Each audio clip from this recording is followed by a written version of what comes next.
Okay, my name is Leon Brett, and today is 12th of June, and of course I survived the Holocaust, and anything I can share with you, I'll be glad to share with you. I was born in a small town in Lithuania, but I would say about 10 miles from the German border. The name of the town was Skaudvile.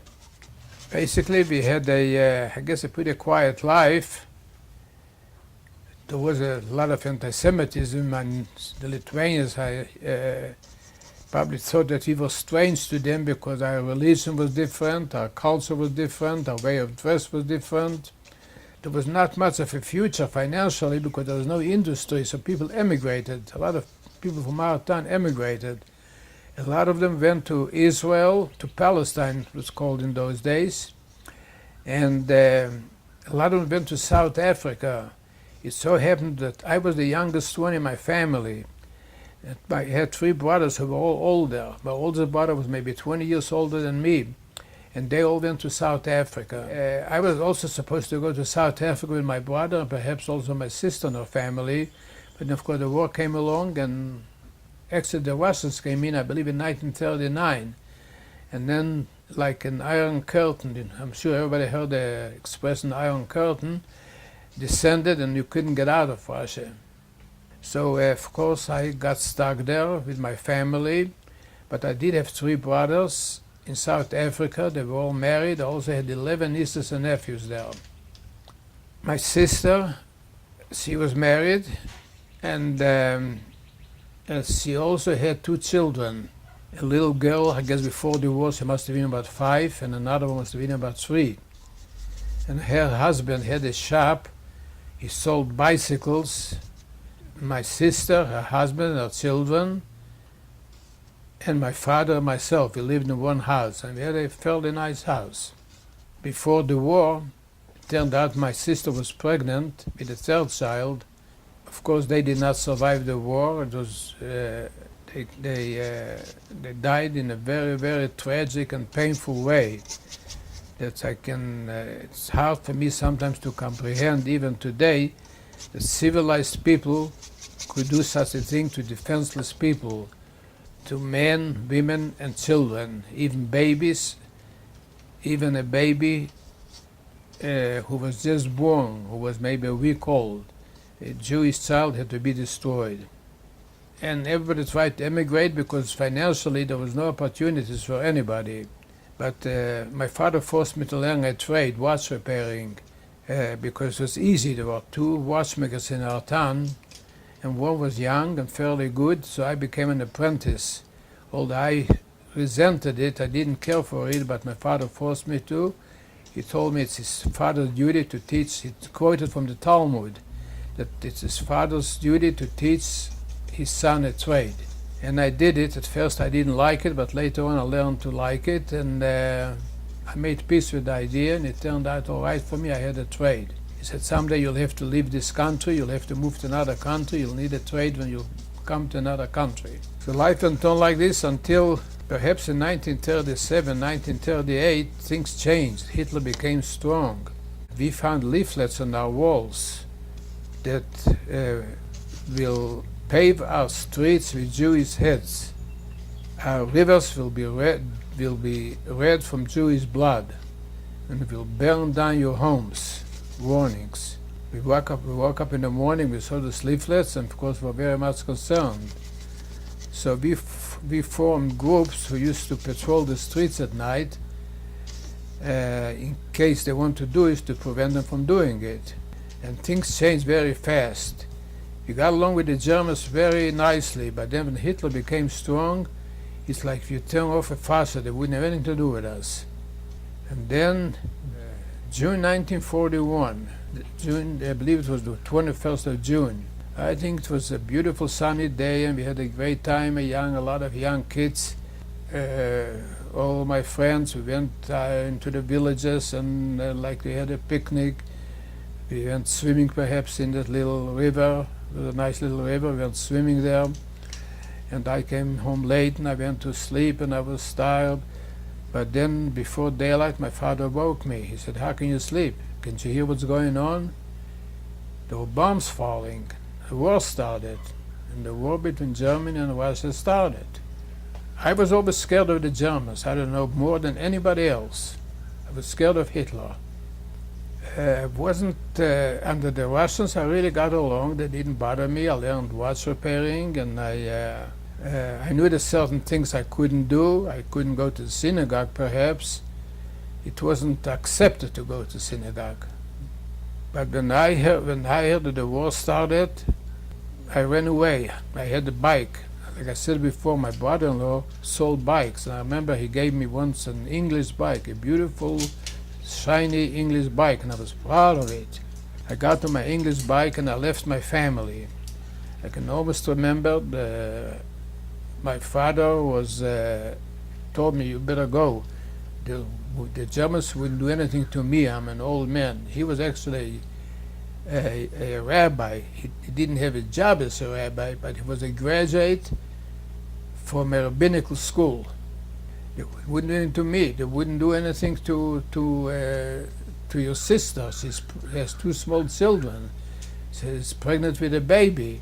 But you're in danger. You're a young boy. Who knows what they'll do to you? So I ran away, went to my bike, and I went east.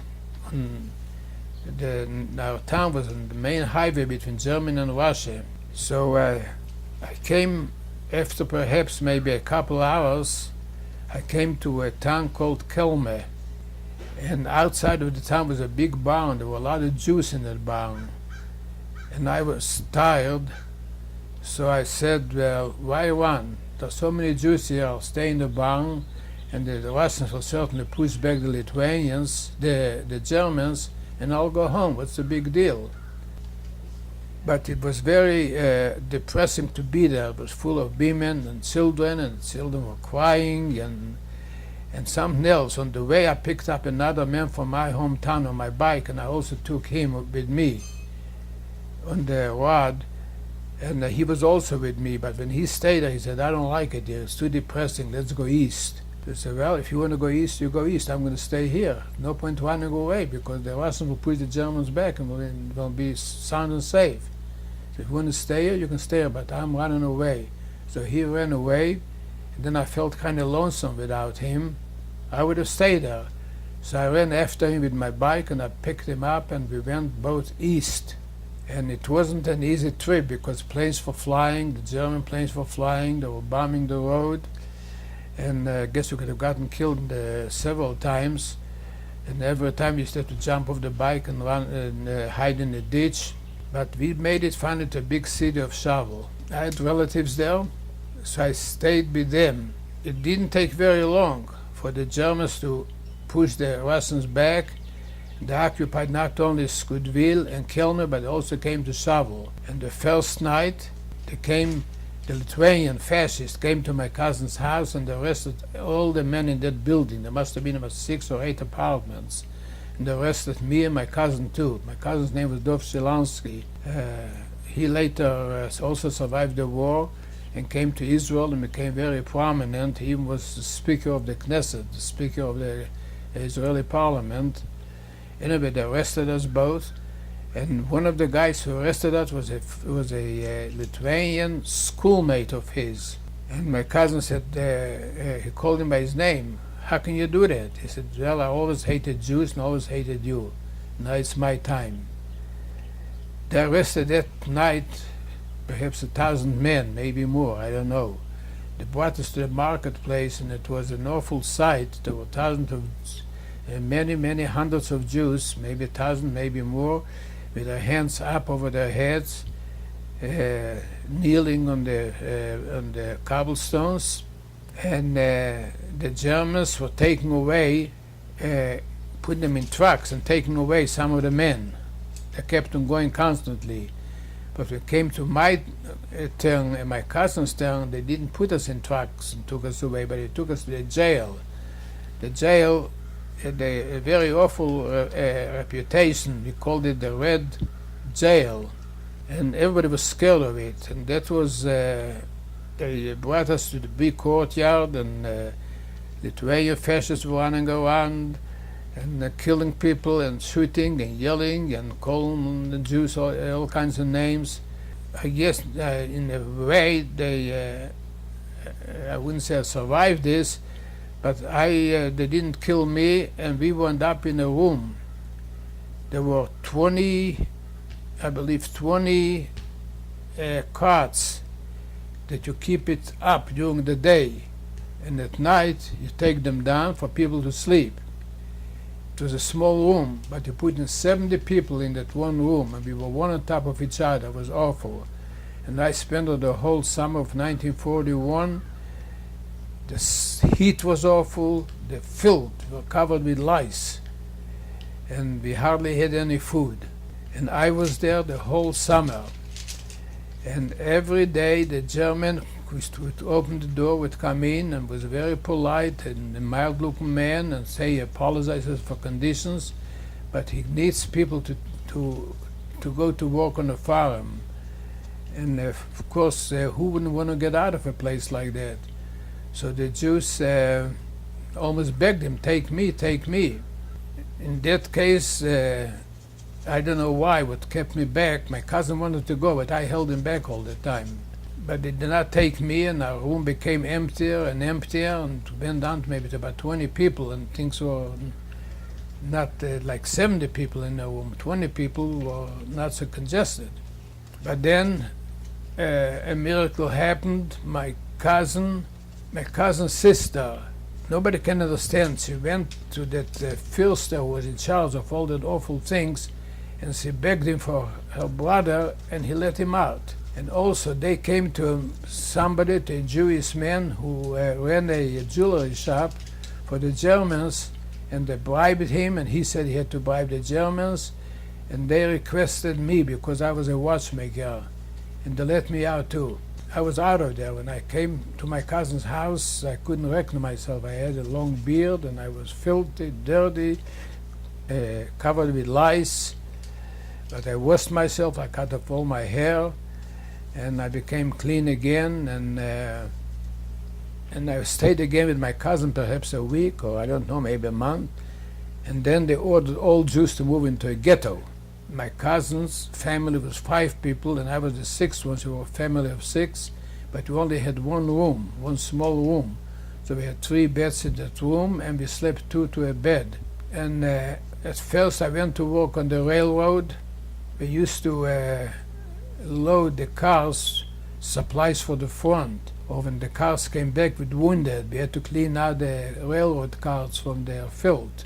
But then I also, for a time, I went to work for Lithuanian watchmaker. Of course, that was a lot better because, especially in the winter time, it wasn't cold, and he was very anti-Semitic, but he wouldn't beat me or anything like that. He always had derogatory remarks about the Jews. He always complained that the Jewish competitors, although he was a wealthy man, he was a big farm too, that they took away a lot of his business, to put it this way. Then later on, they didn't allow to have a Jew a good job like that indoors, to work like as a watchmaker. So since I was a young boy of about 19, I was able to work. So I worked for in the airport. And later on, the Germans requested a couple hundred men and women, young ones, to go to work in a place called marchined, which there were turf fields. Turf, it means a substance, earth, that you dry it and you use it like coal. So we used to dig that coal, the turf, which was something like coal, and dry it in the sun. And then I don't know what they did to that. They sent it to Germany or they used it. And I was there the whole summer. I worked there. And at first, when they ordered the 200 or 300 people, we thought that was the end. They're taking us out to be shot. But they didn't shoot us. We worked there, and I even liked it better than being in the ghetto, because we went out in the fresh air and you worked, and it was even the food was a little bit better. But now I have to get back to my hometown of Skaudvile or Skaudvile. In Lithuania we call it Skaudvile, but in Yiddish we call it Skaudvile. When the Germans came in, like I said before, they ordered all the Jewish men to assemble at the marketplace. So of course everybody had to come. Now my father didn't come. Why my father didn't come, I really don't know. And while we were there was a teacher, I can even remember his name was Austrian. So he walked up to the Lithuanians did all the dirty work for the German, but the Germans supervised. He walked up for the German and said, "Why are only Jews ordered to assemble here?" So the German took out a gun and he shot him and killed him. And he asked the question, "Does anybody else have any questions?" So of course nobody had any questions, but they took out all the Jewish men about 10 miles in a place called Pussy. And there were ditches dug already, and they killed all the Jewish men, several hundred of them that day, including my brother-in-law. But it didn't bother the women. The women, they left in their homes. But several weeks later, all the women were ordered to go to a place, to a camp, and my sister and her two children. So they took my sister and her two children, and she was pregnant. She was on 9 months already. And all the women in the most horrible conditions. They put them in a place, and I was told that they took off the roofs. And it rained in constantly during the night. And the suffering, it hurts me too much to talk about it. And then in September, one day in September, the Lithuanian, the fascists, they came and they took everybody out, and first they killed the children while their mothers were watching. And then after that, they killed the mother, they killed everybody. And I was told they were all ordered to undress before that because they wanted their clothes. And I was told that Lithuanian people were standing around, they were waiting for the people to be killed so they should get their clothes. But in mass graves, they killed all the women and the children. The mass graves are still there. And that was the end of their town. But my father, I don't know why, he didn't come to the marketplace. The reason why I really don't know. And later on, he and a couple more prominent people were taken out again, and they were also killed. But then I went to work for one Lithuanian there. He had a wagon, and we used to deliver a wagon and a horse, and we used to deliver supplies to the brickmakers, like molds and tools. And I worked for him. He was a very rough person, and everybody warned me that who knows what that guy will do to you. But I felt that after a while, when I was with him, I felt real good about him. He used to bring me food, and sometimes he used to break down and cry because it hurt him what the Germans did to the Jews. He told me in a small town, there was a Jewish family, he was very fond of them, and he used to cry, he used to break down and cry, and he told about that they had such nice children, they were all killed. And one day he offered to help me run away. Well, we formed an underground resistance group. This was late in the war, but that resistance group has been in existence for a couple of years, and I was part of it. There were 3 guys who were more or less the leaders, if you can call it the leader, and I was one of them. And we were always looking for a way. What can we do? What can we do? Perhaps escape, perhaps find hiding places for the Jews. Some people said, when the Germans will come, let's attack them. And of course, you couldn't attack them because they were well armed, and if you'll attack them, they wouldn't take it lying down. They'll just come with tanks and just kill everybody. So anyway, we were always looking for a way, perhaps for somebody to escape and establish perhaps hiding places in the woods. And perhaps some of them from the local Lithuanian population were willing to help us. But nothing worked. We had Jewish friends in all the camps who had Lithuanian friends, and they appealed for help, and nobody wanted to help us. But that guy who I worked, I even remember him, he used to produce homemade whiskey. The name for it is Samagon. And to sell it, people want to drink, especially in time of war. Everybody wants to drink, even in peacetime. But in time of war, people are so frustrated So it was easy for him to sell and make a lot of money. And he also used to give in that camp the guards for Ukrainians. Now, we had either Lithuanian guards or Ukrainians. Of course, anybody who volunteered to work for the Germans as a guard hated Jews. But that the person when I worked, he would give the Ukrainians whiskey for free. And they more or less respected him. And he offered to help me escape. A lot of people had their doubts about him because he didn't have a good reputation. He was known as a rough guy. Although I had faith in him, I think he really liked me. And he told me there's a man by the name of Gariba, Lithuanian, he also wants to help us. And I met with him once. We went in his wagon, we went outside of the camp to bring in barrels of water for the camp. And he was waiting there, and he made a very good impression. He seems to be sincere, and he said, "They want to help us, and they'll certainly help me to escape, or anybody else who wants to escape." So anyway, we made plans for my escape. I was determined. That's how I would say. I'm not saying that I'm a hero, but I always had on my mind, I want to escape. I want to escape.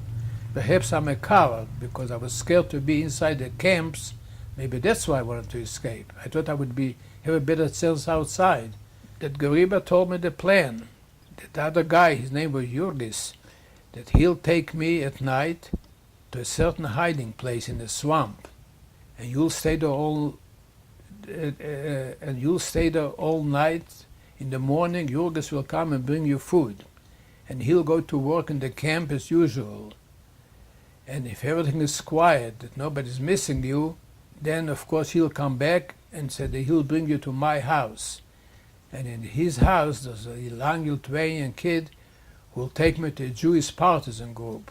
Now, of course, there was a problem to be solved. Every morning they used to have a roll call. The German used to come and count everybody, make sure that everybody is there. So everybody had to line up, and he would count. Of course, if one is missing, how can you explain it? Now, during when they took out the children from the ghetto in Shavel, they missed some, perhaps maybe 30 or 40 children they missed. They were hiding someplace. And about 5 of them, for one reason or another, one way wound up in our brick factory in Daugel. So what they did, that happened a couple of years earlier. In 2 years, of course, the children became bigger. So they took the biggest child, and he took my place at the roll call. So they didn't. Nobody was missing. The numbers were all right, and that was our plan to do. But anyway, I escaped. And I came to that house, that man's house. It was in the middle of town. It was right across from the police station. And a young Lithuanian kid came also, and he spent the night there. We slept in the same bed, and I was really touched. Here I was an outcast, an untouchable, a Jew, and there a Lithuanian kid sleeps in the same bed with me. But then he thought that we should go, and he'll take me to the Jewish partisan group. And he decided it's safer to go in daylight, not at night. So we were stopped once by that guy. He also had hidden butter, and butter was a commodity, and maybe meat or something like that. So he said, "Well, I'm a speculator, I deal on the black market." So he took away his butter and whatever he had there, and that's what the Lithuanian kid wanted him to do. And they left us go.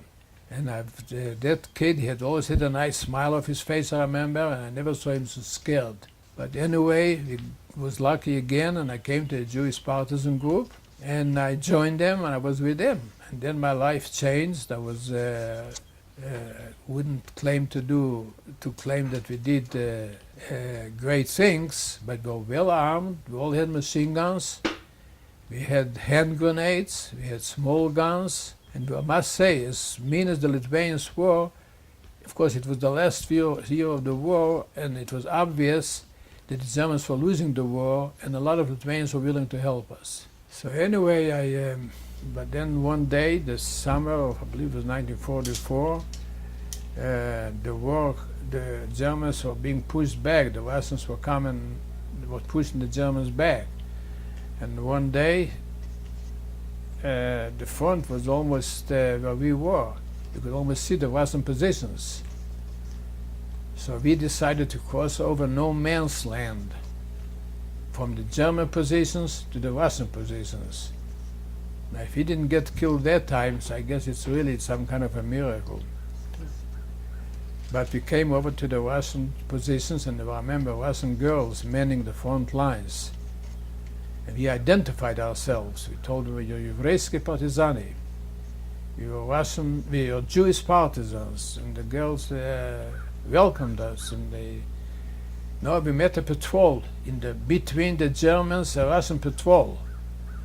And I can't understand how a patrol can survive very long, walking between the Russian line and the German lines.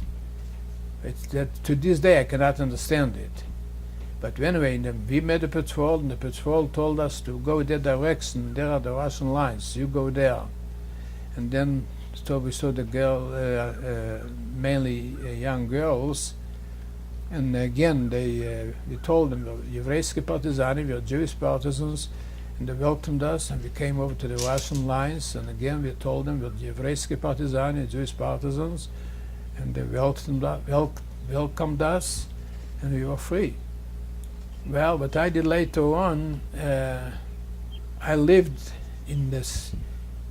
For a while, for about a year or so, I lived in the same city, in Shavel, where the ghetto was. And things of the Russians were very bad in a way, not against Jews, but food wasn't available. There was no such a thing for them to supply, open up the stores and supply cars, food cars, ration cars, something like that. So I worked in different places, and as much as I could, and even after the war, some of the Lithuanians who helped us during the war, the farmers, you could come to them and they would give us like bread, something like that. So I survived like this for about a year or so, I guess, maybe a year and a half. But then I didn't want to live in Russia. I wanted to emigrate. I thought maybe I'll try to go to South Africa where my brothers are. Of course, when you live in Russia, you couldn't think about a thing like that. Just for thinking about leaving Russia, you got 10 years. For every little thing, you got 10 years. Not because you were a Jew or not. It didn't have to do with it, anybody. But there was a way, getting false papers. A lot of Jews got papers that were really Polish citizens, and Polish citizens were allowed to leave Lithuania to go to Poland. So a lot of Jews did it. We got Polish papers. Then when I came to Poland again. Wasn't there very long, and there was again in time of war. A lot of people know how to do it. To supply you with false papers.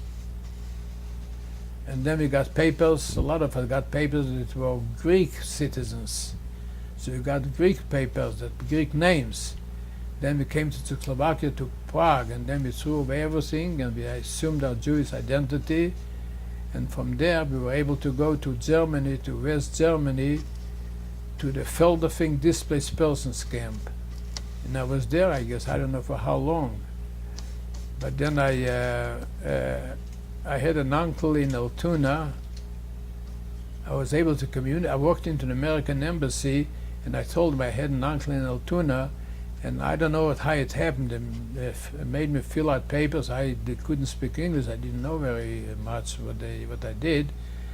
And they got in touch with my uncle, and my uncle paid $140, I remember, for my trip. And he signed a paper that he assumes responsibility for me, that I will not be a burden on any American taxpayers' money, something like that. And in no time at all, I got a visa and I came here. came here. So at first I stayed in Altoona with my uncle, and then I got married, and I moved to Pittsburgh, and I worked as a watchmaker in Pittsburgh. There was a very prestigious store there called Terheiden Company, so they hired me as a watchmaker. But after I worked for them for a while, I had a chance to come to Johnstown, and I opened up my own watchmaking shop, and I'm still here. I think it's good. Very good. Thank you. Very good.